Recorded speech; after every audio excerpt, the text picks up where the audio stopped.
Everywhere you look, you see them. From short to tall, fast to not so fast.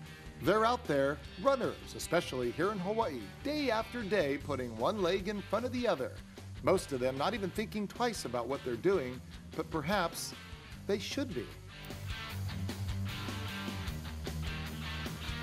Hoping to see that I'm, I guess leaning forward when I'm running and doing it correctly, and then obviously get some pointers as well. Anything I can do to improve on that would be very helpful. I think people have a perception of how they run that is actually really different than reality, and I was definitely one of those people.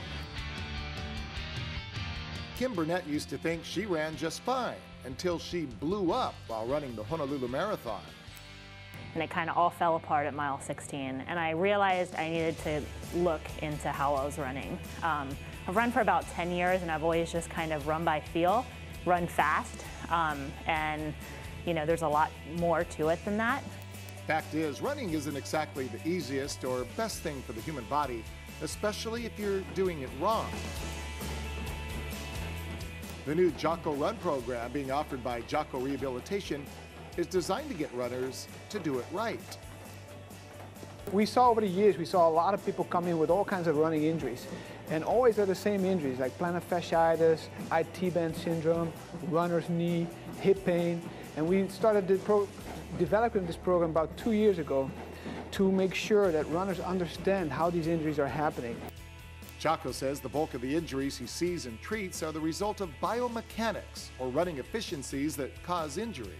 So what we started to do is videotape the runner from 5 different angles, and we use a computerized analytical program to kind of draw in the angles, so to really look at the joints, what the joints are doing when there's a force applied from the runner itself, but also from the ground force that comes the other way. He says when the force from the runner and the ground come together from 2 different angles, it's a sign that injury isn't far behind.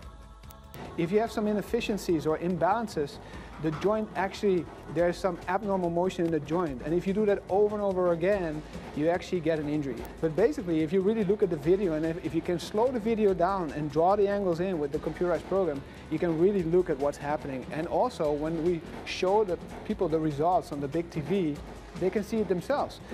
John FITZGERALD runs about 25 to 30 miles every week. For him, the analysis is simply about learning to be more efficient and hopefully to help him avoid injury. Well, I used to have some knee problems when I was running, and so they said that a lot of times I was running too much on my heels and maybe need to put the weight a little more forward. And so I started doing that, and it got to the point where I could only go like a mile or 2 before my knees would just start destroying me. So I knew I had to change something, and so trying to improve my form and get that better. Now I can run longer with less pain. The 2 things why we're doing it is to prevent injury, first of all. Secondly, to maximize your potential as a runner. So you learn how to run more efficiently, more smoothly, and you're going to be a total happier runner and a smarter runner.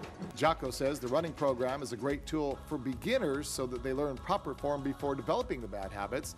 And for the competitive runner, it shows them exactly what happens when their foot hits the ground and how the force of every single stride affects everything, from their feet to their ankles, their knees, their hips, and their back. After seeing herself on tape, Kim says her running world opened up. I just did the Boston Marathon about a month ago and had a great run, had no pain, and I'm about to do my first full Ironman in another month, and I'm feeling really good. So it's been awesome.